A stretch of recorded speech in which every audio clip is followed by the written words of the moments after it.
Bees in space!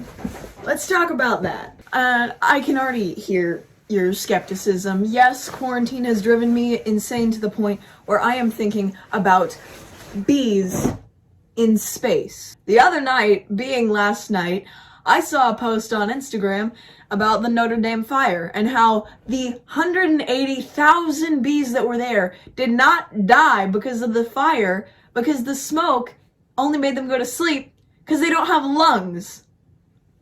Pardon? Bees don't have lungs? So naturally, me being me, a space lover, my first thought was, can bees survive in space?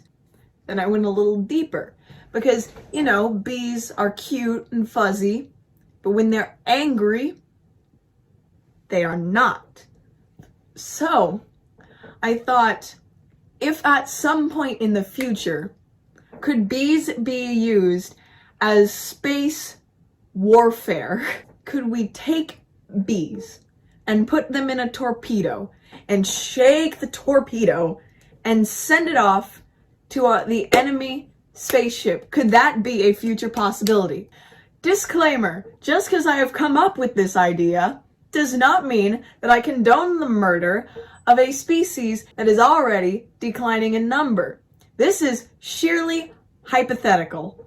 So without further ado, let's get into it. So the plan basically is to get bees from Earth into space, put them in a torpedo like they did with the frozen people in Star Trek, and shoot them at enemy ships. Of course, I had sent my friend this post about bees not having lungs, and then my idea about bee space war, and her question was, wouldn't they just pop under the pressure? And I'm like, well, space is space. There's nothing there. It's a vacuum. There isn't any pressure. They would, implode if they were just out there by themselves. But I decided to look it up and see what pressure space did have just to be safe. I looked it up, and it turns out pressure in space is almost zero or negligible. So that's a start. Bees won't pop under pressure. So we have another question. Will bees be able to survive the G-force getting out of the atmosphere? I remember I went to Disney in 2016 and went on a ride. I can't quite remember the name. I think it was called Mission to Mars. And it had you simulate what it felt like with the G-forces leaving the atmosphere. Now maybe it's because I was 12 and a wuss, but 3 Gs of force doesn't feel good. And I think that I almost passed out, or I did. I can't remember. Either the lights turned off in the ride, or I passed out. I can't quite remember. Again, I was 12, but the question still stands that could bees survive that? So naturally, the next thing I researched was, how many Gs do you feel when leaving the atmosphere? The answer to that is astronauts normally experience a maximum of 3 Gs during a rocket launch, which is 3 times the force of gravity humans normally are exposed to when on Earth, but it is survivable for passengers. Well, what if you have bees on board? So from here, we can divulge into 2 paths. 1, bees are able to survive 3 Gs of force, and problem is solved. Or 2, bees cannot survive 3 Gs of force, and we have to find an alternative way to get bees out of the atmosphere by either training them to survive 3 Gs of force or creating some device that is immune to Gs when leaving the atmosphere. Let's look at option 1 first. So I googled, can bees survive 3 Gs of force? That led to a dead end, no results, so I simplified it a little bit. How many Gs can bees survive?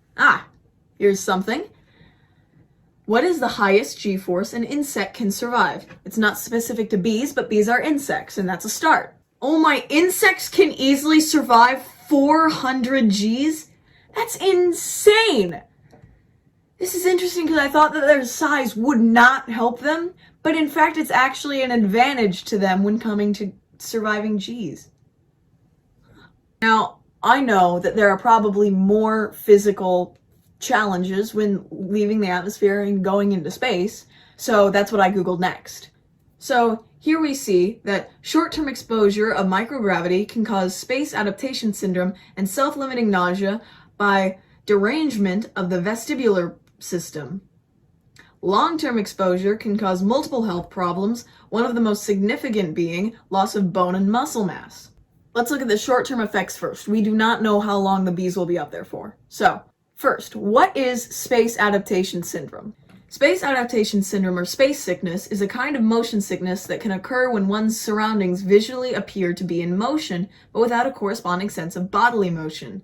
This incongruous condition can occur during space travel when changes in g-forces compromise one's spatial orientation. Now, we already learned that bees would definitely not be affected by the g-forces leaving the atmosphere. So the next thing to search up is, can bees get motion sickness? Now, I highly doubt it, but better safe than sorry. I looked up, can bees get motion sickness? And that led to a completely dead end. Nothing about bees getting motion sickness, just bees getting sick in general, not including motion sickness. So this means that bees can't get motion sickness, or else there would have been an article about it. Next is a self-limiting nausea caused by derangement in the vestibular system. What is the vestibular system? Well, it turns out the vestibular system is a system inside the inner workings of most mammals' ears. Most mammals, not bees. So I took back to Google to check, do bees have ears?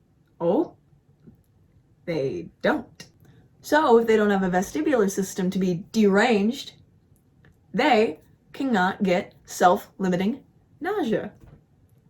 Check off of the short-term effects. But what about long-term? Long-term exposure can cause multiple health problems, one of the most significant being loss of bone and muscle mass. Well, first thing to check, do bees have bones? Nope. But do bees have muscles? Unfortunately, yes, they do. So the next thing to check is, how much mass do bees' muscles have, and how fast does muscle atrophy in space? So bees have mostly tubular muscle except for the 4 that lie in the thorax. The thorax to the bee is like the torso for the human. It's where the leg muscles and the 4 largest muscles are connected. It's where the leg muscles and 4 largest muscles that are indirectly used for flight are connected to the rest of the bee. I say indirectly because these muscles aren't actually inserted into the wings, but come up under them considering the wings aren't muscle. And how fast does muscle decay in space? Aha. Okay, so human adults can lose up to 20% of muscle mass in 5 to 11 days. So we need to keep our space bees in shape. Can't have any weak bees going to war here. We need some fit bees. So I know that in space, one way that astronauts stay fit and prevent muscle atrophy is by having a artificial gravity treadmill. But the problem is, you can't exactly strap 500 bees to a treadmill and say, mush! I don't think that'll work. So what else creates artificial gravity?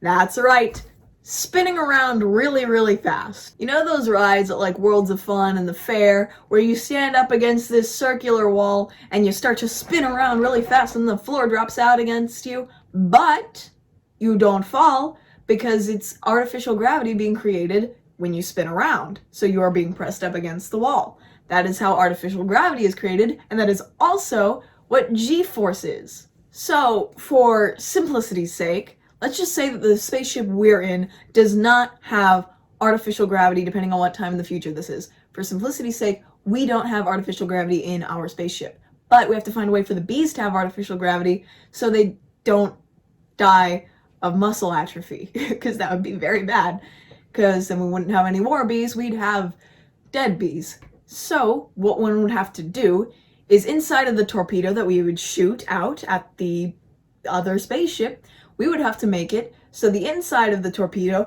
is constantly spinning around so the bees can continue exercising and have some artificial gravity so their muscles don't atrophy. Also, for simplicity's sake, let's say that the spaceship that we're firing at does have artificial gravity throughout the entire spaceship.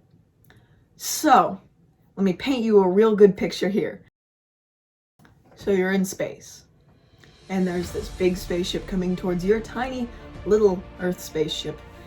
What do you have that they do not? Bees. You load up the torpedo. You make sure all the bees are in, and then you shake it. You make the bees mad. And that is the fatal mistake of the ship it is going to be receiving a very angry, fuzzy present. You shoot it out into space. The torpedo shoots towards the other spaceship but doesn't blow it up. It lands on the spaceship and creates a hole while still being a vacuum, because what's the point of inserting bees in if they're just going to get sucked back out in space? Creates a hole with a vacuum. And then the bees are unleashed and havoc is wreaked. And then the bees are unleashed and havoc is wreaked. The other spaceship surrenders in fight, and you have won thanks to your army of bees. Congratulations, here's $5,000. In conclusion, could bees theoretically be used as a space warfare tactic, especially if they were genetically modified so their stingers could kill on impact? Possibly. Well, there you have it, folks. I hope you learned something about bees or space or both. Tell me what you thought of this video down in the comments. I love hearing from you guys. It makes my day. Do not forget to like, share, and subscribe. And I will see you all next week. See ya!